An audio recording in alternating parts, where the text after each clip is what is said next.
Some people are perfect guests. They come at the accurate time, they bring a carefully selected gift, and they are the epitome of politeness.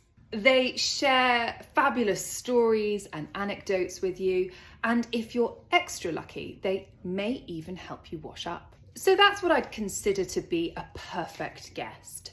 On the next tier down, you have perhaps the less than perfect guest. This person may arrive slightly late, but they're probably going to let you know in advance that they are running late. They may bring a gift, but they may not have brought a gift specific to your tastes. Perhaps they've turned up with a bottle of champagne and you don't drink. They should be good company though, because they are a friend or welcome guest in your house. So hopefully they have some good stories to tell you, but perhaps their mood is a little bit low, or perhaps they're even going through some difficult things at the moment and the energy of the visit isn't quite what you expected it to be. They may consume all your best wine, but arrive with perhaps not a good one. They may also only let you know food intolerances as you've plated the food up and put it down in front of them, only to find out that perhaps they're intolerant to a certain type of food.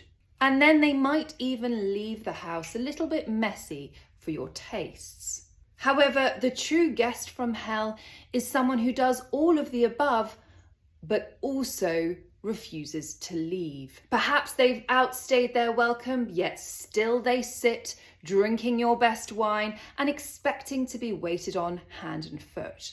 Please don't ever be that guest from hell. You should always know when you've outstayed your welcome. Always offer to help your host and be polite, courteous, and always well presented. Never leave a mess. Even if you're a messy person, you should treat someone else's home like it is a museum. Some people have social anxiety when it comes to visiting places or even going to see friends. Social anxiety can be really difficult if you struggle with it.